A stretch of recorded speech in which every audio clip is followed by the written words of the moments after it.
नमस्कार मित्रों, डॉक्टर संजीव भानावत के चैनल में आप सभी का हार्दिक स्वागत, अभिनंदन। आज हम बात करने जा रहे हैं भारतीय लोकतंत्र के संदर्भ में। जब भी लोकतंत्र की बात होती है तो हम प्रायः राष्ट्रपति, प्रधानमंत्री आदि तक सीमित रह जाते हैं और उपराष्ट्रपति की भूमिका पर सामान्यतः चर्चा नहीं होती है। आज हमारे साथ राजनीति विज्ञान, लोक प्रशासन और संविधान के विशेषज्ञ प्रोफेसर सुरेंद्र कटारिया हैं। कटारिया जी, बहुत बहुत नमस्कार हमारे इस नमस्ते सर। कार्यक्रम में आपका। अभी हाल ही में भारत के उपराष्ट्रपति ने पूर्व उपराष्ट्रपति माननीय जगदीप धनखड़ जी ने त्याग पत्र दिया और उसको लेकर उपराष्ट्रपति का पद रिक्त हो गया। तो आइए, चुनाव की प्रक्रिया शुरू हो चुकी है उपराष्ट्रपति पद की, तो हम आज इसी पद के संदर्भ में चुनाव प्रक्रिया, इसकी महत्ता, इसकी प्रासंगिकता आदि कुछ मुद्दों पर प्रोफेसर कटारिया से बातचीत करेंगे। कटारिया जी ने अपने विषय पर अब तक लगभग 50 से अधिक संदर्भ पुस्तकें और टेक्स्ट बुक्स लिखी हैं। पत्र पत्रिकाओं में हजारों आलेख आपके प्रकाशित हुए हैं और मोहनलाल सुखाड़िया विश्वविद्यालय उदयपुर, वहां आप समाज विज्ञान संकाय के अधिष्ठाता के पद से और लोक प्रशासन विभाग के अध्यक्ष पद से सेवानिवृत्त हुए हैं। आज हम इसी विषय पर आपसे बातचीत करेंगे। कटारिया जी, उपराष्ट्रपति का पद इस समय देश में रिक्त है, तो अपनी बातचीत की शुरुआत में थोड़ा इस बात पर प्रकाश डालें कि उपराष्ट्रपति के पद का हमारे देश के संदर्भ में संवैधानिक महत्व क्या है। सर, भारत में संसदीय लोकतांत्रिक प्रणाली है, जहाँ पर एक तरफ तो शासन का वास्तविक मुखिया प्रधानमंत्री और मंत्रिपरिषद होता है, जो विधायिका या कहिए लोकसभा के प्रति उत्तरदायी होते हैं। दूसरी तरफ हमारे यहाँ राजाओं के जमाने में जो राजा का रोल था या पूर्व में गवर्नर जनरल का रोल था, उसकी जगह पर हम राष्ट्रपति का पद लेकर के आए हैं। जो राष्ट्रपति हमारे राज्य का मुखिया है, हेड ऑफ द स्टेट है, और वो संसद का प्रमुख अंग है और कहिए हमारी संपूर्ण संवैधानिक व्यवस्था का मुखिया है। इस बीच एक अलग से भारत में व्यवस्था है जो सभी देशों में नहीं पाई जाती है, वो है उपराष्ट्रपति का पद। भारत में उपराष्ट्रपति का पद अमेरिकी संविधान से प्रेरित है। ये पूर्व में जो हमारे ब्रिटिश शासन काल में जो विधान परिषद और राज्य परिषद हुआ करती थी, उनमें अध्यक्ष हुआ करते थे, लेकिन वो अपनी विधायिका के काम ही देखते थे और जो शासन का वास्तविक मुखिया गवर्नर जनरल था। तो ये पद सर्वथा नया है और इसके पीछे उद्देश्य ये था कि उपराष्ट्रपति भारत के राष्ट्रपति की अनुपस्थिति में या लंबे अवकाश पे चले जाने पर, त्याग पत्र देने पर या किन्हीं भी कारणों पर पद रिक्त होने पर संविधान का मुखिया, राज्य का मुखिया का पद खाली नहीं रहे, तो उपराष्ट्रपति उस पद को ग्रहण कर ले। और उसकी दूसरी पोजीशन एक्स ऑफिशियो पदेन स्थिति है, राज्यसभा का वो सभापति होता है। जिस तरह से लोकसभा का एक अध्यक्ष होता है, उसी तरह से राज्यसभा जो हमारा ऊपरी सदन माना जाता है, राज्यों का प्रतिनिधित्व माना जाता है, उसका रोजाना का जो संसदीय कार्य संचालन का काम है, हाउस कंडक्टिंग, वो सारा काम उपराष्ट्रपति का नियमित है। लेकिन राष्ट्रपति की अनुपस्थिति में उपराष्ट्रपति राष्ट्रपति का पद ग्रहण करते हैं। ये व्यवस्था हमने अमेरिका से ली। हालांकि अमेरिका में अध्यक्ष शासन प्रणाली है, वहाँ राष्ट्रपति सब कुछ है, वहाँ प्रधानमंत्री जैसी व्यवस्था नहीं है, संसदीय कार्यपालिका का नहीं है, वहाँ प्रेसिडेंशियल सिस्टम है। लेकिन भारतीय जो शासन प्रणाली है मूलभूत रूप से ब्रिटिशर से प्रभावित है। लेकिन मजेदार बात यह है कि ब्रिटेन में भी उपराष्ट्रपति का कोई पद नहीं है, क्योंकि जब हमने परंपरा विकसित करी थी तब हमने ये सोच करके की थी कि भारत एक ऐसा लोकतांत्रिक देश है जो नया नया आजाद हुआ है ब्रिटिशर से भी और देशी रियासतों से भी। कालांतर में जब जब भी विधायी संकट देश में किन्हीं कारणों से उत्पन्न हो तो उनका एक बैकअप रहे, तो उस बैकअप की भूमिका में हमारे उपराष्ट्रपति हैं। तो जैसा कटारिया जी आपने कहा कि उपराष्ट्रपति के पद की अपनी एक विशिष्टता है और जी राष्ट्रपति के पद की अनुपस्थिति में जी उपराष्ट्रपति उनकी भूमिकाओं का निर्वहन करते हैं। क्या कोई जी। ऐसी व्यवस्था भी है कि किसी भी कारण से, जैसे अभी उपराष्ट्रपति का पद रिक्त हुआ, तो कहीं कोई ऐसी व्यवस्था नहीं है कि बिना चुनाव कराए किसी को इस प्रकार के पद पे, जब तक शेष कार्यकाल है, उस पर नियुक्ति मिल जाए। इस तरह का कोई पद नहीं है। नहीं है, दो है व्यवस्थाएं। देखिए, जहां तक राज्यसभा के सभापति का प्रश्न है, राज्यसभा में उपसभापति भी होता है जो 19 सदस्यों का चुना हुआ है, अर्थात राज्यसभा का कार्य संचालन विधिवत चल रहा है। और यदि किन्हीं कारणों से आज हम कल्पना करें राष्ट्रपति का पद रिक्त हो जाए आज भारत में, तो अब समस्या ये आएगी कि राष्ट्रपति का पदभार कौन ग्रहण करेगा, क्योंकि राज्य का मुखिया तो आप थोड़ी देर के लिए खाली नहीं रह सकते। एक बार ये सिचुएशन हमारे देश में बनी हुई है, 1969 में बनी थी। तो उस टाइम हमने राष्ट्रपति उत्तराधिकार अधिनियम पारित किया। वो वाकया संयोग से ऐसा हुआ था कि 1969 में हमारे राष्ट्रपति थे जाकिर हुसैन साहब, उनकी अचानक मृत्यु हो गई। तो हमने उनका कार्यभार नेचुरली जो वीवी गिरी उस टाइम उपराष्ट्रपति थे उनको सौंप दिया। हमारे संविधान में ये व्यवस्था है कि उपराष्ट्रपति अधिकतम 6 माह तक राष्ट्रपति का पद ग्रहण कर सकते हैं। अब चूंकि राष्ट्रपति का पद भरा जाना है, तो राष्ट्रपति चुनाव की अधिसूचना जारी कर दी गई निर्वाचन आयोग के द्वारा। वीवी गिरी को इंदिरा गांधी ने निर्दलीय सदस्य के रूप में चुनाव लड़वाने की व्यवस्था करी। उस टाइम कांग्रेस दो फाड़ हो गई है। आप जानते हैं कि संजीव रेड्डी कांग्रेस की उर्स की तरफ से थे, जिसको कांग्रेस संगठन बोलते थे, उनकी तरफ से अधिकृत कांग्रेस प्रत्याशी थे नीलम संजीव रेड्डी। और वीवी गिरी को इंदिरा गांधी ने कहा कि आप चुनाव लड़िए। अब इसके लिए संवैधानिक व्यवस्था यह है कि उपराष्ट्रपति पहले अपने पद से इस्तीफा दें, क्योंकि उन्हें किसी लाभ के पद पे नहीं होना चाहिए। तो वीवी गिरी साहब ने क्या काम किया, अपना इस्तीफा लिखा और अपने इस्तीफे को लेकर के राष्ट्रपति कार्यालय में गए, राष्ट्रपति की सीट पे बैठा और खुद ने स्वीकार किया कि मैं वीवी गिरी भारत का राष्ट्रपति उपराष्ट्रपति वीवी गिरी का इस्तीफा स्वीकार करता हूँ। ये बात 9 बजे की है और वो अपने निजी आवास पे आ गए। तब संविधान विशेषज्ञों ने ये प्रश्न खड़ा किया कि उस जमाने में आज जैसे व्हाट्सएप नहीं थे, लेकिन दिल्ली के गलियारों में तो खबर फैल गई कि देश में न इस टाइम राष्ट्रपति है न उपराष्ट्रपति है। अब चूंकि राष्ट्रपति अपना इस्तीफा उपराष्ट्रपति को देते हैं, उपराष्ट्रपति अपना इस्तीफा राष्ट्रपति को देते हैं। वीवी गिरी साहब ने दोनों ही प्रक्रियाएं संपन्न कर दी चुनाव लड़ने के लिए। तब उस समय जो हमारे मुख्य न्यायाधीश थे एम हिदायतुल्ला, उनको भारत का राष्ट्रपति बनाया गया था। तो राष्ट्रपति का पद हम खाली नहीं रख सकते, उपराष्ट्रपति का रख सकते हैं। तब समस्या ये आई कि संविधान में ये लिखा हुआ है कि उपराष्ट्रपति को शपथ दिलवाएंगे राष्ट्रपति, राष्ट्रपति को शपथ दिलवाएंगे भारत के मुख्य न्यायाधीश। अब भारत के मुख्य न्यायाधीश खुद राष्ट्रपति बनने जा रहे हैं, तो इनको शपथ कौन दिलवाएगा?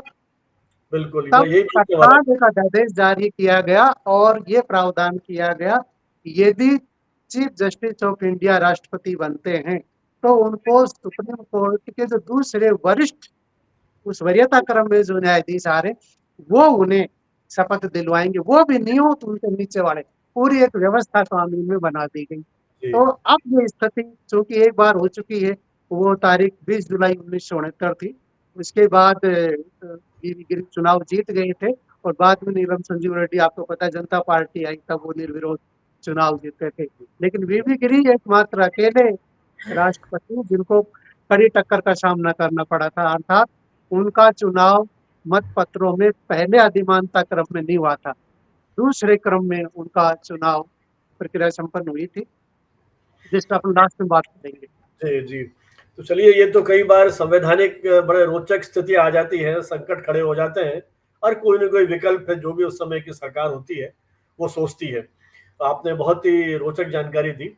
अच्छा, मैं ये जानना चाहता हूँ कि जो उपराष्ट्रपति का चुनाव है, हमारे जी, संविधान में उसके चुनाव की व्यवस्था क्या है या किस तरह से उसे परिभाषित किया गया है नए राष्ट्रपति को चुनने के लिए? हमारे संविधान में ये व्यवस्था है, आर्टिकल 63 ये कहता है भारत का एक उपराष्ट्रपति होगा जो राज्यसभा का पदेन सभापति भी होगा, ये अनुच्छेद 64। हुँ, हुँ। और ये कहा गया है कि अनुच्छेद 65 में कि वह राष्ट्रपति का भी पद ग्रहण करेगा यदि ऐसी स्थितियां हो जाए कि राष्ट्रपति का पद खाली हो। उन अनुच्छेद 66 इनके निर्वाचन की व्यवस्था करता है। वो ये कहता है कि संसद के दोनों सदनों के सदस्य, कुल सदस्य अर्थात निर्वाचित भी और मनोनीत भी। वर्तमान में आपको पता है कि लोकसभा में जो मनोनीत 2 एंग्लो इंडियन होते थे, वो व्यवस्था संविधान में वर्तमान सरकार के द्वारा खत्म कर दी गई है। अर्थात 543 सदस्य लोकसभा के, राज्यसभा में 233 सदस्य राज्यों से चुनाव जीत करके आते हैं, 12 मनोनीत होते हैं, तो 245 सदस्य ये चुन करके, ये मिलकर के उपराष्ट्रपति का चुनाव करते हैं। तो वर्तमान स्थिति ये है कि इन 788 सदस्यों में से 5 सदस्य खाली हैं राज्यसभा में और 1 सदस्य खाली हैं लोकसभा में। तो लगभग 782 पद, मतलब मतदाता ऐसे हैं जो वोटर लिस्ट, वो कहलाएगा इलेक्टोरल कॉलेज, निर्वाचक मंडल कहलाएगा। उनमें से 391 इनका आधा हो गया, 391 प्लस 1, अर्थात चुनाव जीतने के लिए आधे से 1 मत अधिक चाहिए। मतलब सिंपल मेजोरिटी ये जिसकी जो, होगी वो जीत जाएगा, है ना? हाँ जी, सिंपल तो मेजोरिटी। ये प्रतिक्रिया ये व्यवस्था ही कहलाती है system of proportional representation by means of single transferable vote. ये बहुत बार राष्ट्रपति के टाइम, उपराष्ट्रपति के टाइम शब्दावली प्रचलन में आती है। इसका अर्थ यह है कि आनुपातिक प्रतिनिधित्व पद्धति, कहने का मतलब ये हुआ कि जो राज्यसभा के लोग हैं वो राज्यों की जनसंख्या के हिसाब से जीत करके आए हुए हैं। अर्थात किसी राज्य में यदि जनसंख्या अधिक है तो वहाँ राज्यसभा के भी अधिक सदस्य मनोनीत होकर के आते हैं। जैसे कि हमारे निर्वाचित होकर आते हैं, जैसे राजस्थान से 10 सदस्य और 3 सदस्य हर 2 साल बाद उनमें से रिप्लेस होते हैं, क्योंकि स्थायी सदन है राज्यसभा का। तो ये जिस अनुपात में जनसंख्या है उसी अनुपात में लोग हमारे सांसद बनते हैं। राष्ट्रपति के चुनाव में तो चूंकि ये बहुत क्लियर कट लागू होता है, क्योंकि उस टाइम तो फार्मूला निकाला ये जाता है कि किसी राज्य में जनसंख्या कितनी है बटा उस राज्य में विधानसभा के निर्वाचित सदस्य कितने हैं, और उसका भाग्य में 1000 करके 1 वोट की कीमत निकलती है राष्ट्रपति के चुनाव में। तो लगभग राजस्थान में शायद 128 या 129 के आसपास एक मत का भार आता है। इसी तरह 27,000 कुल मत भार हो जाता है, और इन सारे मत भार को जोड़ करके 5.5 लाख के आसपास ही पड़ता है राज्यों का। इसमें भाग देते हैं संसद में कितने निर्वाचित सदस्य हैं, तो उसे 778 समथिंग शायद ऐसा एक सांसद की वोट की कीमत निकलती है। ये एक्चुअली आनुपातिक प्रतिनिधित्व है। लेकिन उपराष्ट्रपति के चुनाव में आनुपातिक प्रतिनिधित्व तो केवल राज्यसभा के लोगों के मत में ही है, लेकिन उनका वोट सभी का एक वोट एक ही गिना जाता है। अर्थात ये फार्मूला जो राष्ट्रपति के टाइम वाला है वो लागू नहीं होता है। अब इसमें दूसरी शब्दावली है एकल संक्रमणीय, सिंगल ट्रांसफरेबल। तो इसकी प्रणाली यूं है सर कि जो उपराष्ट्रपति का चुनाव हो गया, राष्ट्रपति का होता है, तो जो मत पत्र होता है वो परंपरागत मत पत्र नहीं होता, क्योंकि परंपरागत मत पत्र तो आपने देखे होंगे कि मेजोरिटी के बेस पे होते हैं, वो जो भी क्रॉस कर जाए बहुमत को उसको दे देते हैं। यहाँ जो मत पत्र तैयार होता है, जितने खड़े हुए हैं उम्मीदवार, उन सभी उम्मीदवारों का नाम लिखा रहता है पहले कॉलम में, और इसका कलर भी फिक्स है, ये गुलाबी कलर में आजकल शायद ये आता है, पहले अलग रंग था। तो गुलाबी कलर में नाम, जो कैंडिडेट वैध कैंडिडेट है, और अगले कॉलम में रहता है, लिखा था वरीयता, अर्थात जो मत देता है वो उसको पेन वहीं पे दिया जाता है, उसी पेन से, अपना खुद का पेन यूज नहीं कर सकता। जो मत पत्र दिया गया है पेन वहीं पे रखा रहता है। तो कैंडिडेट के सामने 1 2 3 4 वो अपनी वरीयता लिखता है। यदि 5 कैंडिडेट खड़े हुए हैं तो ये बताना पड़ेगा मुझे 1 नंबर पे कौन पसंद है, 2 पे कौन है, 3 पे, 4 पे, ऐसे। तो कहने का मतलब ये कि हम पहली बार वोट गिन रहे हो सबके, और एक एक नंबर की अधिमानता देख लें, और 50+1 नहीं हो रहा है क्रॉस, तो जो जिसके सबसे कम वोट है उसको योग्यता से हटा करके उसके मत पत्र में सेकंड अधिमानता किसको लिखी हुई है वो काउंट करने लग जाते हैं। हमारे देश में एक बार ही ऐसा हुआ था 1969 में कि बीबी गिरी सेकंड अधिमानता में जीते थे। लेकिन हम तो उपराष्ट्रपति की बात कर रहे हैं, उपराष्ट्रपति के वोट में एक वोट की कीमत 1 है।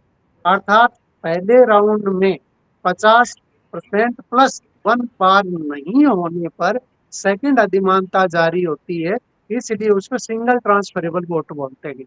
ये कहलाता है। तो जो कोई भी चुनाव लड़ना चाहता है, उपराष्ट्रपति का, वो भारत का नागरिक हो, 35 वर्ष की आयु हो, राज्यसभा के सदस्य बनने की योग्यता रखता हो, यदि एमपी एमएलए किसी पद पे हो तो चुनाव तो लड़ सकता है, लेकिन ये माना जाएगा कि निर्वाचन के बाद वो पद खाली है। और यदि कोई और किसी पद पे काम कर रहा है तो इस्तीफा दे करके इस चुनाव को लड़ने के लिए आ सकता है। इसके लिए 20 प्रस्तावक होते हैं, 20 समर्थक, जो मतलब निर्वाचक जो नामावली लोकसभा राज्यसभा की, वही लोग। और कोई भी प्रपोजल या सेकेंडर ऐसे नहीं होते जो एक से अधिक कैंडिडेट पे साइन कर दे। 20,000 पे शायद आजकल 15,000, सॉरी 15,000, 15,000 रुपए की राशि जमानत के रूप में कैश या रिजर्व बैंक के चालान के थ्रू जमा करानी पड़ती है। एक रिटर्निंग ऑफिसर बनाया जाता है सर। तो इसके लिए नियम ये बना हुआ है कि लोकसभा के महासचिव या राज्यसभा के महासचिव, राष्ट्रपति या उपराष्ट्रपति दोनों में किसी के लिए रिटर्निंग ऑफिसर का काम करेंगे। उनके साथ दो सचिवालय के 2-3 सहायक रिटर्निंग ऑफिसर भी होते हैं। और ये कार्यवाही चुनाव, मतलब जो मतदान और मतगणना दोनों एक ही दिन होती है, और ये संसद के परिसर में आयोजित की जाती है।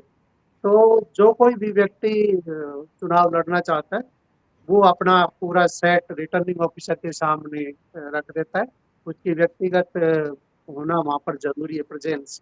उसके बाद उसके सभी प्रस्तावक और सेकंड वाले जो अनुमोदक, उनके हस्ताक्षर, संबंधित आवश्यक कागजात, देश में कहीं पर भी वो मतदाता सूची में उसका नाम होना चाहिए, वो देखा जाता है। और फिर मतगणना जब करते टाइम जो मुख्य बात यह है कि भारत के राष्ट्रपति के चुनाव, उपराष्ट्रपति के चुनाव, और जब विधानसभा में राज्यसभा के सदस्यों के चुनाव किए जाते हैं, तो वहां भी यही एकल संक्रमण नहीं वहां भी लागू होता है, क्योंकि सेकंड अधिमानता में बहुत लोग जीतते हैं। तो ये देखा जाता है कि आपने जो अधिमानता डाली है, वो 1 नंबर की तो डालना अनिवार्य ही है। 2, 3, 4 आप चाहो तो छोड़ दो, लेकिन कई बार टाइट पोजीशन बनने पर 2, 3 वाली भी काम आती है। इसलिए प्रत्येक पार्टी अपने सांसद को ये कहती है कि सही तरह से अधिमानता लिखें। और इसमें भी रूल है कि आप अधिमानता 1, 2, 3, 4 रोमन, या जिस राज्य में आपका अंकों की प्रणाली है वो, या वर्तमान में अपन जो ये अंग्रेजी वर्ड लिखते हैं, आप अंकों में ही लिखेंगे, जो शब्दों में नहीं लिख सकते। और दूसरा, कोई चुनाव किसी भी प्रकार का आइडेंटिटी डिस्क्लोज नहीं कर सकते, वो मत रद्द हो जाता है। मैं ये कहना चाह रहा हूँ, अभी भी 10% के आसपास इस प्रकार के मत पत्र रद्द हो जाते हैं। तो ये हमारे लोकतंत्र की आप खामियों में से गिन सकते हैं कि आज भी ये प्रक्रिया एकदम से हमारे जनप्रतिनिधियों को समझ में नहीं पाती है कि, क्योंकि हम रूटीन में ही जो ट्रेडिशनल वोट डालते हैं, ईवीएम पर तो खैर कोई बात नहीं, एक बार में एक ही बटन आपका दबेगा। वरना जो हम बैलेट पेपर कागज वाले डालते हुए आए हैं, उनमें हमें वो स्वास्तिक वाले चिन्ह की निशान लगाने की आदत रही है। कुछ लोग साइन भी कर जाते हैं, कुछ ओम जय गणेश या कुछ जय श्री राम अपना एक इशारा कर जाते हैं, देख एक वोट मैंने आपको वो दिया था। सपोर्ट हो आप जाती तो विश्वविद्यालय में रहे हैं, इस प्रकार की भी गड़बड़ लोग है। करते हैं। बिल्कुल। तो वो मान्य नहीं है, अर्थात काफी मात्रा में मत पत्र रिजेक्ट हो जाते हैं। जहाँ गिरावट आ रही है, अब धीरे धीरे करके इस मामले में कहेंगे थोड़ी सी अवेयरनेस बढ़ी है, लेकिन कुछ मत तो अभी भी रद्द होंगे जिन जी। दिन चुनाव घोषणा होगी, आप अच्छा, देखेंगे। कठेरे जी, चुनाव की अधिसूचना चुनाव आयोग जारी करता है, राज्यसभा सचिवालय जारी करता है? मतलब पूरी जो चुनाव प्रक्रिया है। आयोग, चुनाव अच्छा। आयोग को ही अधिकार है। हम्म। चुनाव आयोग का जो मैंडेट है संविधान के अनुच्छेद 324 में, तो हम्म। राष्ट्रपति, उपराष्ट्रपति, लोकसभा और राज्यों की विधानसभाओं के चुनाव की अधिसूचना चुनाव आयोग जारी करेगा। जो नगर पालिका और पंचायतें हैं, इनके लिए राज्य निर्वाचन आयोग अलग से होते हैं प्रत्येक राज्य में। अदरवाइज सारा जो दायित्व है, क्योंकि उसमें कहा गया है चुनाव का पर्यवेक्षण, निर्देशन और नियंत्रण भारत के चुनाव आयोग में निहित होगा। तो समस्त प्रकार के जो लोकप्रिय चुनाव हैं, तो वोटर लिस्ट वगैरह सब चुनाव आयोग ही तैयार करता है। हाँ, वोटर और लिस्ट अलग अलग मामलों में अलग अलग। रिटर्निंग ऑफिसर इंप्लीमेंट करता है सर, और परिणाम भी वही घोषित करेगा या चुनाव आयोग की ओर से हाँ, वही घोषित करेंगे, उन्हीं के हस्ताक्षरों से घोषित होगा करेगा? और वही प्रमाण पत्र जारी करते हैं रिटर्निंग ऑफिसर ही। अच्छा, उपराष्ट्रपति का जो पद आपने कहा कि राष्ट्रपति का पद जब रिक्त रहता है, जैसे मान लीजिए राष्ट्रपति महोदय विदेश यात्रा पे चले गए 8-10 दिन के लिए, तो क्या उपराष्ट्रपति उस समय राष्ट्रपति के काम को देखेंगे? इस तरह का है प्रावधान? यस, हाँ, जब जाकिर हुसैन साहब इलाज करवाने के लिए विदेश गए थे, हम्म, सर्वपल्ली राधाकृष्णन के टाइम पर भी ऐसा हुआ है कि उपराष्ट्रपति ने पद संभाला है, लंबी छुट्टियों पर भी, बीमारी के टाइम भी संभाला है, और अन्य कारणों से किसी के परिवार में विवाह समारोह या 10-15 दिन बाहर जाना पड़ रहा है, तो बिल्कुल उस टाइम ये नियम है कि उपराष्ट्रपति पूर्णकालिक राष्ट्रपति की तरह राष्ट्रपति भवन में बैठेंगे, अर्थात वो फिर राज्यसभा के सभापति उस टाइम नहीं रहते, तो उनका वेतनमान और सारी सुविधाएं राष्ट्रपति वाली हो जाती है उस कार्यकाल के, चाहे 3 दिन का ही हो, 3 महीने का और अधिकतम 6 महीने का, तो उनकी सारी सुख सुविधाएं उपराष्ट्रपति वाली समाप्त हो जाती है और पूर्णकालिक कार्यवाहक टाइप नहीं है, उनकी सारी शक्तियां और सारे काम, पद, अधिकार पूर्ण राष्ट्रपति जैसे ही होते हैं। अच्छा। अच्छा कडेरा जी, राष्ट्रपति और उपराष्ट्रपति की भूमिकाओं में मुख्य रूप से क्या अंतर है? मतलब कोई डिमार्केशन बहुत, कर रखा है संविधान में? हाँ वहाँ बहुत अंतर है सर। जी। एक तो ये है कि भारत के राष्ट्रपति को संविधान का मुखिया बनाया गया है, अर्थात संविधान में सबसे बड़ा भाग आप जानते हैं विधायिका, 3 अंग हम्म, हुए शासन के, विधायिका, कार्यपालिका, न्यायपालिका, हम्म, तीनों के ही वो मुखिया हैं। इस तरह से कि जैसे हम संसद कहते हैं उसके 3 अंग है, राज्यसभा, लोकसभा, राष्ट्रपति। तो राष्ट्रपति संसद के सर्वोच्च है, अर्थात संसद के द्वारा जितने भी कानून पारित किए जाएंगे उनका अंतिम अनुमोदन राष्ट्रपति के हस्ताक्षरों से होगा और फिर गजट में प्रकाशन किया जाएगा। ये पावर उपराष्ट्रपति को नहीं है, वो केवल अपनी राज्यसभा जो हमारा ऊपरी सदन है इसके संचालन के अध्यक्ष भर हैं, सभापति हैं। दूसरा, कार्यपालिका के अधिकार में हमारे देश के प्रधानमंत्री और मंत्री परिषद के सदस्यों की नियुक्ति, उनको शपथ दिलवाने का काम, उनके हटाने का काम, ये राष्ट्रपति में निहित है कार्यपालिका की शक्तियां। देश के समस्त कार्य राष्ट्रपति की ओर से ऑन बिहाफ ऑफ प्रेसिडेंट माने जाएंगे। तो लोकसभा को अपनी शक्तियां, राज्यसभा को अपनी शक्तियां, लेकिन उनकी शक्तियों पर भी अंतिम मोहर राष्ट्रपति के पास है। बजट भी राष्ट्रपति के नाम से दिया जाता है। तो चुनाव आयोग के लोगों, लोक सेवा आयोगों के सदस्य अध्यक्ष हों, नियंत्रक महालेखा परीक्षक हों, ये सभी की नियुक्ति राष्ट्रपति करते हैं। कार्यपालिका के प्रमुख जो हमारे पद है, सेनाओं के जो मुख्य कमांडर सर्वोच्च, वो राष्ट्रपति हैं। देश में इमरजेंसी लगाने का काम हो, युद्ध की घोषणा का काम हो, राष्ट्रपति के पास में। संसद को सत्र बुलाना, सत्र को, या मतलब किसी सत्यावसान। लोकसभा को भंग कर देना, ये अधिकार राष्ट्रपति के पास में। और जितने भी गजट नोटिफिकेशन हैं और सर्वोच्च काम है, सरकार के मंत्रालय विभागों में बंटवारे का काम है, दायित्वों का काम है, वो राष्ट्रपति के नाम से कैबिनेट सचिवालय जारी करता है। तो राष्ट्रपति हमारी कार्यपालिका के भी मुखिया हो गए, विधायिका के मुखिया हो गए, और चूंकि वो चीफ जस्टिस ऑफ इंडिया की नियुक्ति करते हैं और उनके परामर्श पर बाकी की नियुक्ति करते हैं जजों की, तो वो हमारी न्यायपालिका के भी मुखिया हुए। हमारे देश में जितने भी विदेशी प्रतिनिधि, दूतावास के जो अधिकारी आते हैं, वो अपना वारंट और अधिकार पत्र राष्ट्रपति के सम्मुख प्रस्तुत करते हैं। बड़े समझौते राष्ट्रपति के नाम से एग्जीक्यूट किए जाते हैं। वो हमारे गणतंत्र के मुखिया हैं, तो 26 जनवरी पर उनका जो राजपथ है, जिसको आप कर्तव्य पथ कहने लगे, उस पे झंडारोहण का काम, और तो विदेशी जो एक गेस्ट हमारे आते हैं 26 जनवरी, एक परंपरा बन गई है, उनकी अगवानी का काम, और देश के जितनी भी तरक्की प्रगति है उसकी जो झांकी निकलती है उसको देखने और उसको एंडोर्स करने का काम हमारे राष्ट्रपति के पास में है। राष्ट्रपति के पास क्षमादान की शक्तियां भी हैं, जो किसी सजा को कम कर सकते हैं, बदल सकते हैं, माफ कर सकते हैं। जो ये पावर माफ करने वाली सीमित संख्या में राज्यपालों के पास है, लेकिन उपराष्ट्रपति के पास ऐसा कोई अधिकार नहीं है। वह केवल उपसभापति के कार्य संचालन का राज्यसभा में रहते हुए सभापति वाला काम करता है, कह दीजिए अध्यक्ष वाला काम करता है। तो वो विधायिका के एक सदन का अध्यक्ष वर है। यदि राष्ट्रपति का पद निर्बाध गति से चल रहा है, तो ऐसे कई उपराष्ट्रपति हुए हैं जिनको कभी भी उपराष्ट्रपति के बाद राष्ट्रपति बनने का अवसर उनको नहीं आया हो। तो उपराष्ट्रपति उतना महत्वपूर्ण पद नहीं है, लेकिन इमरजेंसी का ये स्टॉप गैप जो अरेंजमेंट बोलते हैं ना, वो बहुत सुंदर है। जहाँ से व्यवस्था आई है अमेरिका से, वहाँ बहुत सुंदर व्यवस्था है। अच्छा कटारिया जी, दोनों पद राष्ट्रपति उपराष्ट्रपति की अपनी संवैधानिक मर्यादाएं हैं, महत्व है। शुरू में मुझे लगता है कि ऐसा कोई बंधन नहीं था, हर व्यक्ति खड़ा हो सकता है, किसी भी श्रेणी का हो। बाद में फिर काफी बंधन लगा गया कि 20 मतदाता प्रस्तावक होंगे, समर्थक होंगे, है ना। तो ये जो पूरी की पूरी परंपरा रही, तो उसमें कुछ आपको इस तरह का याद आता हो कि कितने उपराष्ट्रपति निर्विरोध चुने गए, कितनों में चुनाव हुआ और उसमें किस तरह के विवाद रहे? केवल एक बार हमारे राष्ट्रपति नीलम संजीव रेड्डी निर्विरोध चुने गए हैं।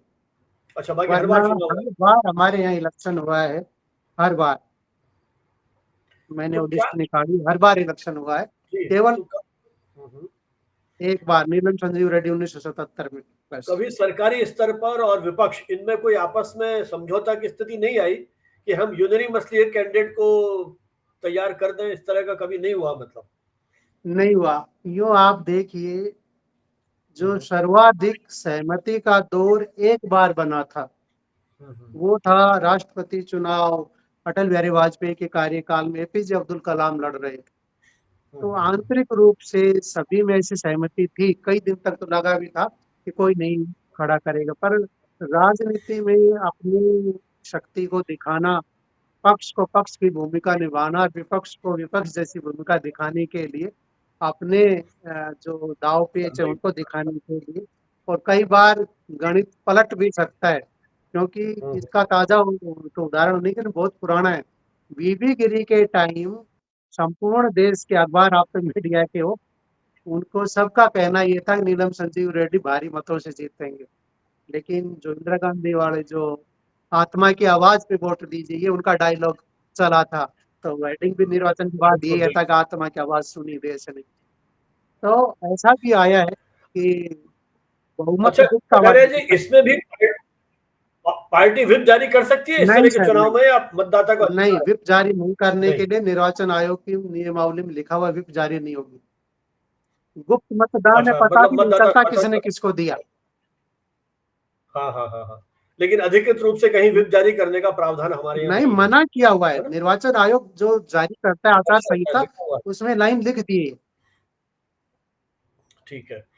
अच्छा, उपराष्ट्रपति के कार्यकाल के बारे में कुछ बताएं, कितने समय का कार्यकाल 5 वर्ष होता है? का अचानक कार्यकाल कैसे? है सर। और यदि जैसे वर्तमान हम्म, में जगदीप धनखड़ जी ने, उनका कार्यकाल तो अभी 2-3 साल बचा हुआ था, तो अब जो राष्ट्रपति हम्म, आएंगे वो 5 साल तक ही अपने पद पर कार्यरत रहेंगे। दोबारा तिबारा कितनी बार चुने जा सकते हैं हमारे देश में? इस लिस्ट के हिसाब से अगर आपको बताऊं, तो सर्वपल्ली हम्म, राधाकृष्णन 2 बार रहे थे, और मोहम्मद हामिद अंसारी भी 2 बार उपराष्ट्रपति रहे। बाकी सभी एक बार हम्म, उपराष्ट्रपति रहे हैं। उपराष्ट्रपति के लिए एक अच्छा प्रावधान और है कि उनका कार्यकाल पूर्ण होने पर नए उपराष्ट्रपति आने तक वो पद पे रहेंगे। अर्थात 5 साल पूरे हुए और किन्हीं भी कारणों से देश में इमरजेंसी है, युद्ध हो गया, कोई भी स्थिति है, तो भी वो अपने पद पर बने रहेंगे जब तक कि नेक्स्ट बंदा निर्वाचित होकर के नहीं आ जाता। तो उनका कार्यकाल 5 वर्ष से भी अधिक रह सकता है निर्वाचित सदस्य का होना। तो ऐसा हुआ भारत के संवैधानिक इतिहास में? ऐसी हाँ, घटनाएं कुछ घटी दिन हैं? का रहा है, ऐसे अवसर आए हैं? कुछ दिन का रहा, बताते हैं, मेरी जानकारी नहीं, लेकिन किसी अखबार में आया था कि 2-4-10 दिन तो कईयों के फालतू हुए हैं, पूर्व में, आजकल तो नहीं, रिसेंट में ऐसा नहीं अच्छा है। सर, बहुत लंबे समय तक नहीं रहे, क्योंकि सामान्यतः है अपने यहाँ जो संवैधानिक पद हैं, जैसे ही वो अंतिम तिथि होती है तब वो पद रिक्त हो जाता है हम्म। सामान्यतः। और फिर वो जैसे और जो है, मैं इनकी बात नहीं कर रहा हूँ, राष्ट्रपति उपराष्ट्रपति या राज्यपाल, और जो पद हैं जैसे कुलपति वगैरह हैं, वो उसका कार्यकाल खत्म और उसके बाद फिर जो भी वहां की वैकल्पिक हाँ व्यवस्था है जी, वो होता है। अ, वो करते हैं फिर, है ना। अच्छा ये बताइए, जिस तरह की अब स्थितियां आ गई हैं, जैसे शुरुआत तो आपने 69 में बताया कि आत्मा की आवाज के नाम पर वोट देने की बात की गई थी। अब धीरे धीरे जो ये उपराष्ट्रपति का पद है, क्या ये भी एक उस राजनीति का हिस्सा हो गया है, या जो राजनीतिक उथल पुथल उठा पटक जो भी आप नाम दे दें, कहीं उस दांवपेच में फंस के रह गया है? क्या क्या लगता है आपको इस राजनीति विज्ञान के एक अध्येता के रूप में? सर, ये पद संवैधानिक दृष्टि से राजनीतिक नहीं है। अर्थात जो हम्म, राज्यसभा का सभापति बनेगा वह उपराष्ट्रपति है। उसके सामने पक्ष विपक्ष सभी पार्टियों के वो लोग होंगे जो राज्यों से, विधानमंडलों से निर्वाचित होकर के आए हैं, और वो स्थायी सदन है और वो ऊपरी सदन भी है। तो उसकी जो हम्म, शुचिता और गुणवत्ता और जो निष्पक्षता है वो तो आप कह ही नहीं सकते, किसी प्रकार का प्रश्न उठाने योग्य वो तो नहीं है। पर चूंकि जो सत्तारूढ़ पार्टी होती है उसका ये तो तय है कि उसकी लोकसभा में बहुमत होता है। ये हो सकता है कि उसका हम्म, राज्यसभा में नहीं हो। लोकसभा में चूंकि बिल्कुल। पहले से ही सदस्यों की संख्या लगभग 550 है और राज्यसभा में लगभग हम्म, 250 ही हो गई है, तो बहुमत की स्थिति होने पर लोकसभा में जैसे भारी बहुमत, जैसे एक बार आपको याद हो कि राजीव गांधी के टाइम बहुत अधिक उनकी स्थिति थी, 400 से ऊपर उनके पास लोकसभा में स्थिति थी। तो राज्यसभा के वोटों की एक्चुअली कोई बहुत बड़ी कीमत नहीं रह जाती उस स्थिति में वोट डालते टाइम। वर्तमान हम्म, सरकार ने 2014 से 19 तक के कार्यकाल में स्थिति ये थी कि पूर्ववर्ती सरकारों और राज्यों की विधानसभाओं के गणित के कारण राज्यसभा में बहुमत सरकार का नहीं था और लोकसभा में बहुमत के साथ आते थे, तो टक्कर की स्थिति हुआ करती थी। यदि आप आज की स्थिति में कहें तो आज की स्थिति में ये तय है कि 391 प्लस 1 मतलब 392 वोट जीतने के लिए चाहिए, तो वो आराम से एनडीए के पास आज की स्थिति में है। पर यदि टाइट सिचुएशन हो, एक दो वोट वाली, तो आपको पता है कि एक वोट से तो एक बार अटल बिहारी वाजपेयी की लोकसभा में सरकार गिर गई थी। बिल्कुल, तो शुरू में बिल्कुल, 1961 बिल्कुल। से पहले उपराष्ट्रपति को चुनाव करने के लिए संसद का संयुक्त अधिवेशन बुलाया जाता था और उसमें उपराष्ट्रपति का हुँ, हुँ, चुनाव हुँ। होता था। बाद में इसकी विधिवत व्यवस्था की गई थी।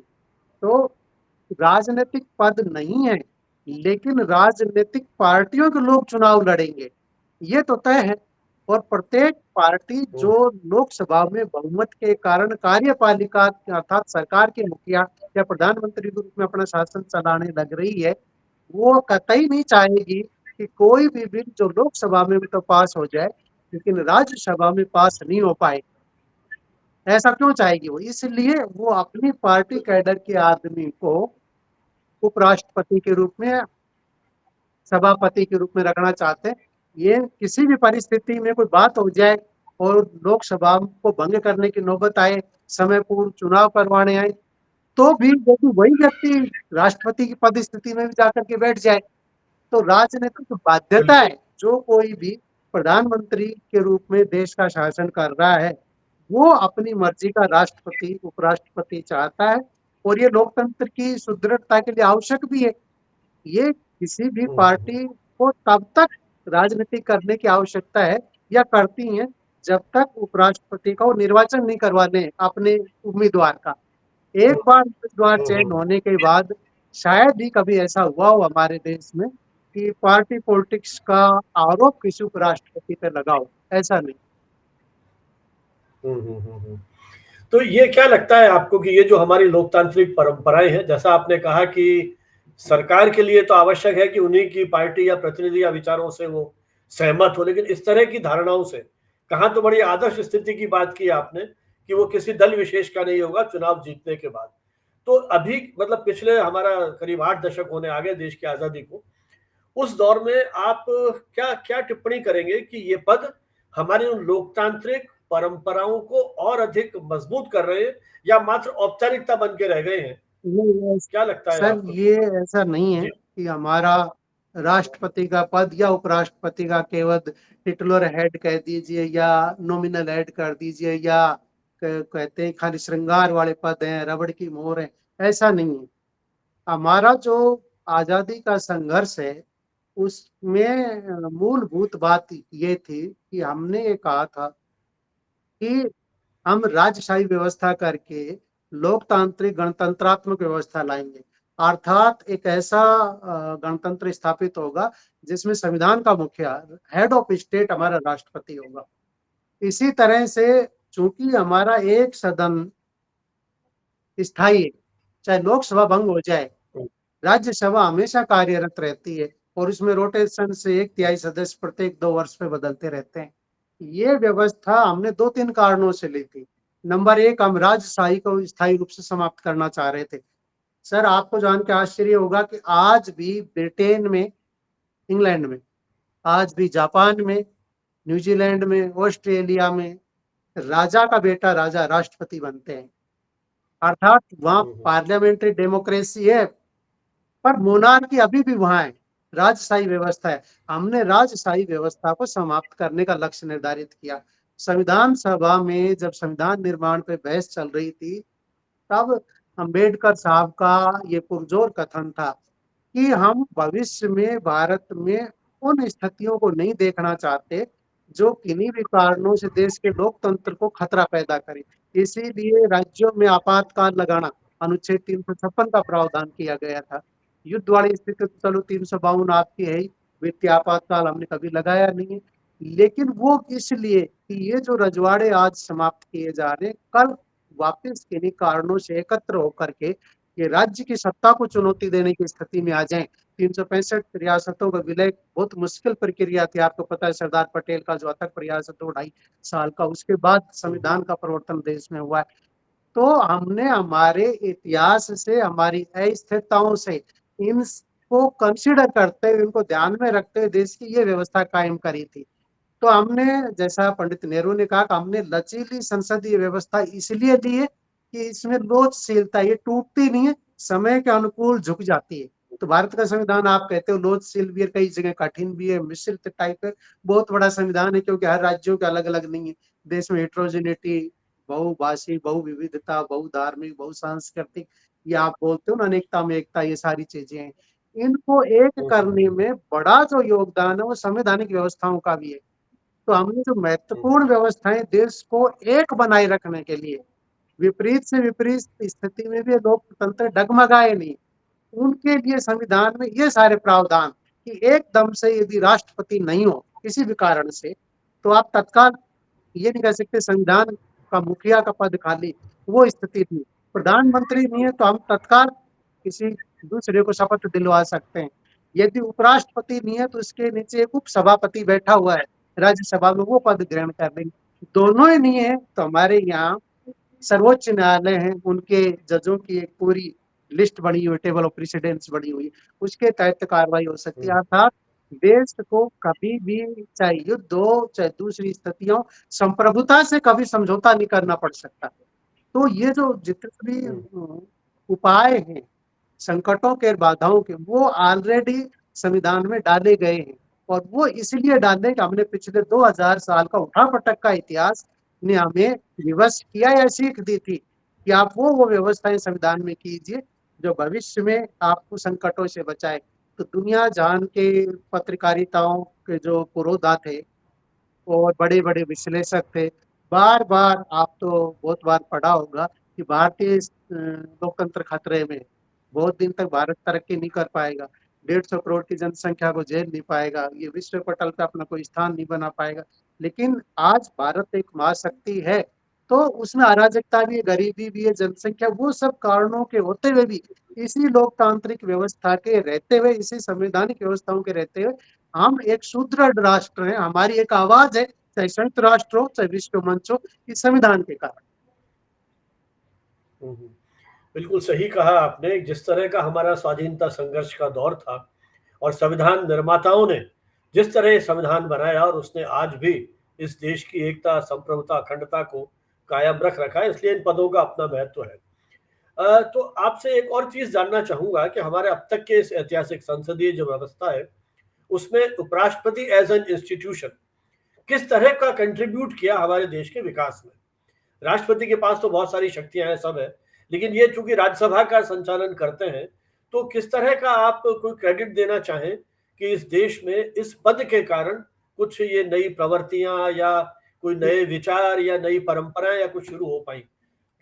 किस तरह से समाहित करेंगे आप या विश्लेषित करेंगे इस पद की देखिए सर, महत्ता को? उपराष्ट्रपति ने राज्यसभाओं का जो संचालन किया है, वो यदि आप तुलनात्मक रूप से देखें तो लोकसभा से कम गतिरोध का है।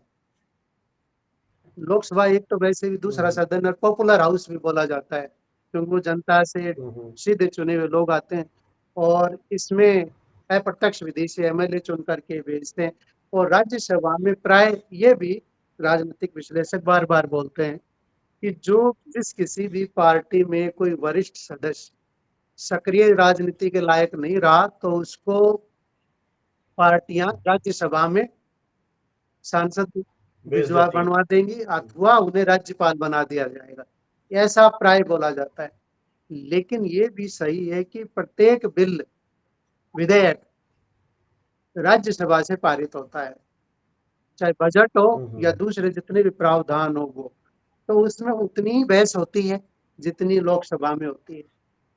और चूंकि लोकसभा की जो कार्यवाही है वो अधिक पॉपुलर मानी जाती है, बड़ी संख्या होने के कारण भी, चूंकि जो सरकार कार्यरत है वह उत्तरदायी भी लोकसभा के प्रति है, सदन मतलब राज्यसभा के प्रति उत्तरदायी नहीं है, अर्थात उसकी मेजोरिटी होनी चाहिए लोकसभा के प्रति। तो ये वाली चुनौती तो जरूर राज्यसभा के सामने नहीं है, लेकिन राज्यसभा के पास जो काम है वो चुनौतीपूर्ण इसलिए अधिक है कि राज्यसभा में चुन करके आने वाले जो सदस्य हैं 233, वो सारे के सारे वरिष्ठ होते हैं। तो लोकसभा में तो आपके पास 20-30% कम उम्र के लोग भी होते हैं, लेकिन राज्यसभा में आप कहिए कि बड़े बड़े जो जिनको कहते हैं राजनीति के खिलाड़ी माहिर, वो लोकसभा में रह लिए होंगे या राज्यों की विधानसभा में रह लिए होंगे, 60-70 की रेंज वाले लोग राज्यसभा में होते हैं। तो वरिष्ठ लोगों के साथ सदन को चलाना, जो बहुत तजुर्बा रखते हैं, इसके लिए तो बहुत अच्छी प्रवीणता चाहिए, बहुत अच्छी कुशलता चाहिए। इसीलिए आपने देखा होगा बिल्कुल। सर्वपल्ली राधाकृष्णन है, जाकिर हुसैन साहब है, वीवी गिरी हैं, आर वेंकट रमन है, शंकर दयाल शर्मा है, के आर नारायणन है, ये इतने उपराष्ट्रपति हुए हैं जो बाद में राष्ट्रपति भी बने। ये इनकी कुशलता का जो परिणाम आपने उस रूप में वहां जाकर के देखा है। तो ये एक सीढ़ी भी है उपराष्ट्रपति को राष्ट्रपति की तरफ ले जाने के लिए, उनकी कुशलता के लिए। बाकी दूसरों के अपने निजी कारण है, स्वास्थ्य है, पार्टी पॉलिटिक्स है, सत्ता बदलना अपना एक दूसरा कारण है, वो हो सकते। लेकिन राज्यसभा के जो लोग आए सभापति के संयोग से, वो सारे के सारे स्कॉलर भी रहे, अपने अपने फील्ड का बड़ा नाम है।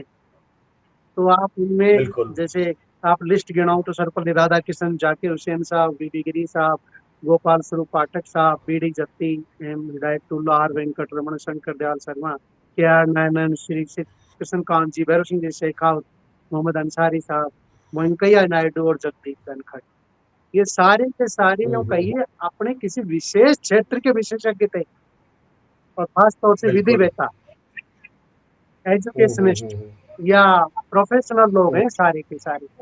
केवल राजनीति के खिलाड़ी नहीं, ये किसी क्षेत्र विशेष के विशेषज्ञ भी थे। तो इन्होंने अच्छा योगदान मेरी समझ में दिया है देश की संसदीय प्रणाली को मजबूत करने। तो निश्चय ही आपने जिस तरह से उपराष्ट्रपति पद की प्रासंगिकता को एक तरह से एस्टेब्लिश किया है, एक अंतिम सवाल आपने जिक्र किया, हालांकि जापान का, फ्रांस का, इंग्लैंड का, अमेरिका का, कहीं उपराष्ट्रपति जैसी व्यवस्था है, कहीं नहीं है, और हमने अमेरिका से एक तरह से ये इस धारणा को हमने एक तरह से अंगीकार किया है। ओवरऑल वैश्विक संदर्भ में यदि हम बात करें तो इस उपराष्ट्रपति के पद की तुलना आप दूसरे देशों की जो संवैधानिक व्यवस्थाएं हैं उनसे किस रूप में करेंगे? ना, मतलब कोई ऐसा और देश है जहां जो इस तरह की बड़ी महत्ता बड़ी है? व्यवस्थाएं जी। हैं सर लोकतांत्रिक, तो उनमें Britain, America, France, Japan, Australia, New Zealand, इनका नाम आता है। और इनमें अमेरिका के अलावा अन्यत्र ये है नहीं व्यवस्था। हालांकि जैसे बाद में हमारे हम्म। संविधान से अभी लेटेस्ट प्रभावित होकर के श्रीलंका ने भी एक प्रावधान रखा है, भारत जैसे संसदीय प्रणाली, समस्त प्रकार के प्रावधान लगभग भारत जैसे संविधान के उन्होंने रखे हैं। तो ये दूसरे देशों में तो प्रावधान ही नहीं है। चीन है तो वहाँ एक सदन ही है, और उसमें भी पार्टी पॉलिटिक्स, उसका मुखिया और उसका राजनेता, जनवादी जो संगठन है उनका पूरा वही सरकार है, और वही सब कुछ है, और वही एक ही पार्टी चुनाव लड़ती, उसी के अलग अलग उम्मीदवार हो सकते हैं, पार्टी एक ही चुनाव लड़ती है। तो चीन का व्यवस्था ही अलग है। अन्यत्र इस प्रकार की व्यवस्था बड़े देशों में तो किसी में नहीं है। छोटे किसी देश में इस प्रकार का कोई पद हो तो उतना अध्ययन मेरा डीप तो नहीं है, तो मैं ये नहीं कह सकता कि दूसरे देशों में क्या हम्म। स्थिति है। एशियाई लेकिन एशियाई देशों की स्थिति, अमेरिका जी कटेरा जी, एशियाई एशियाई नहीं एशियाई है, देशों ऐसा की पद स्थिति नहीं। जी कहीं भी नहीं है इस तरह का। हाँ, मतलब ये हमारे भारत और का एक सब जगह वैशिष्ट्य है जो हमारे ऊपरी सदन है ज्यादातर जगह उसको सीनेट बोला जाता है, ज्यादातर जगह सीनेट बोला जाता है। हाँ हाँ हाँ। जापान में भी, फ्रांस में भी, अमेरिका में भी, ब्रिटेन में भी। ब्रिटेन में तो हाउस ऑफ लॉर्ड्स भी बोलते हैं उसको, हाउस ऑफ लॉर्ड्स। उसका लॉर्ड स्पीकर उनका हमारे जैसा पद होता है। लेकिन जहां जहां भी दो सदन है और वहां पर ऊपरी सदन है जो हमारी राज्यसभा की तरह, वहां उसका एक अध्यक्ष है सदन चलाने के लिए ही है, वो उपराष्ट्रपति वाला पद अच्छा नहीं। अच्छा। ये तो भारत और अमेरिका में ही प्रचलित रूप से। चूंकि अमेरिका में हम्म अध्यक्षीय प्रणाली है, उसका वहां राष्ट्रपति का जब चुनाव होता है तो पैरेलल उपराष्ट्रपति का भी होता है उसी इलेक्टोरल प्रोसेस में, हम्म अर्थात उसी पार्टी का जीत करके वहां आता है। हम्म। तो वो राष्ट्रपति की एब्सेंस में उपराष्ट्रपति वहां काम करता है, सीनेट को भी संभालता है। लेकिन वहां का राष्ट्रपति हमारे यहाँ लोकसभा के प्रति जिम्मेदार, तो हाउस ऑफ रिप्रेजेंटेटिव के प्रति जिम्मेदार नहीं होता, क्योंकि उनकी अध्यक्ष प्रणाली है। प्रधानमंत्री, राष्ट्रपति, सर्वोच्च सत्ता सब कुछ ट्रम्प साहब ही हैं। हमारे यहाँ की तरह नहीं है, दोहरी कार्यपालिका की स्थिति नहीं। इसलिए वैसे भी अमेरिका से हम थोड़ी तुलना करके भी पूरी तरह से नहीं कर सकते। बिल्कुल बिल्कुल। चलिए कटेरिया जी, आपने बहुत विस्तार से हमारी इस पूरी चुनाव प्रक्रिया और राष्ट्रपति उपराष्ट्रपति पद की क्या महत्ता है, और मुझे लगता है कि जो हमारे दर्शक हैं इस चैनल के, इस सारे बातचीत को सुन करके जो अभी चुनाव आने वाले हैं इसको और ढंग से समझ पाएंगे और हमारी राजनीतिक व्यवस्था को अच्छी तरह से समझ पाएंगे। हमारे सभी दर्शकों से हमारा अनुरोध कि यह संवाद आपको कैसा लगा कमेंट बॉक्स में लिख कर को हमको बताएं, ताकि इस तरह के मुद्दों पर हम और अधिक बातचीत करें। प्रोफेसर कठारिया, आपका थैंक यू सर। बहुत बहुत धन्यवाद। Thank you. आपने अपना समय दिया और आज के इस जो समसामयिक जिस तरह के ये मुद्दे हैं इन पर अपनी कुछ वैचारिक टिप्पणियां करते हुए हमें सोचने समझने के लिए एक तरह से प्रोत्साहित किया। थैंक बहुत यू। बहुत धन्यवाद।